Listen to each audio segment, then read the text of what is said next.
Hi friends, welcome to my channel. இது ஈஸியாக ஒரு 5 மினிட்ஸில் வந்து நம்ம பண்ணிடலாம் அந்த ரெசிபியை.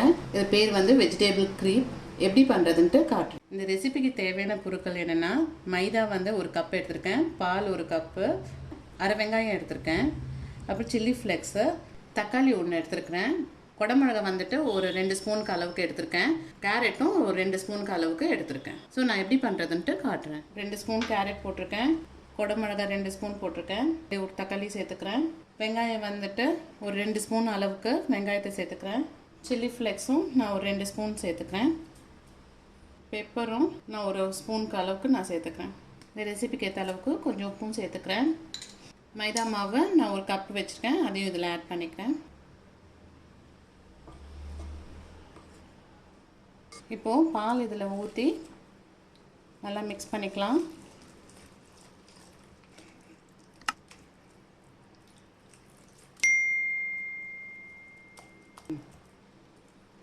ரெண்டு முட்டையும் லாஸ்ட்டில் நான் ஆட் பண்ணிக்கிறேன். இதில் இது ஈஸியாக உடனே பண்ணிடலாம். இந்த பிரேக்ஃபாஸ்ட்டை அவ்வளோ டேஸ்ட்டாக இருக்குங்க. ரெசிபி பேர் வந்து வெஜிடபிள் க்ரீப்பு.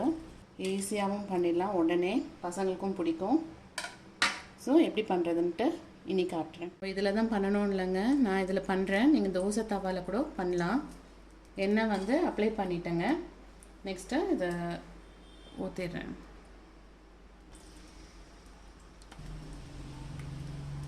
இது உடனே பண்ணிடலாங்க. இது வந்து தோசை மாதிரி தான் சுட்டு எடுக்கணும்.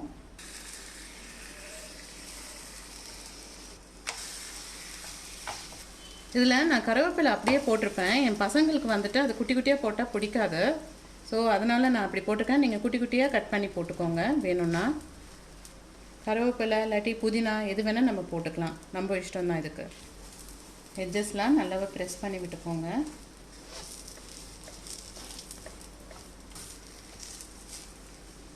பார்த்திங்கன்னா சைடெல்லாம் நல்லா உப்பி வந்துருச்சு பாருங்கள், ரொம்ப நல்லா இருக்குங்க இது.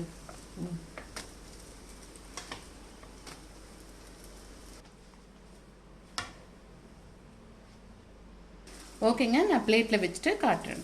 ஓகே ஃப்ரெண்ட்ஸ், வெஜிடபிள் க்ரீப் பண்ணிட்டேன். நீங்களும் இதே மாதிரி ட்ரை பண்ணி பாருங்கள், ரொம்ப நல்லாயிருக்கும். ஃபஸ்ட் டைம் என் சேனலை பார்க்குறீங்கன்னா லைக் பண்ணுங்கள், ஷேர் பண்ணுங்கள், சப்ஸ்கிரைப் பண்ணுங்கள். தேங்க்ஸ் ஃபார் வாட்சிங்.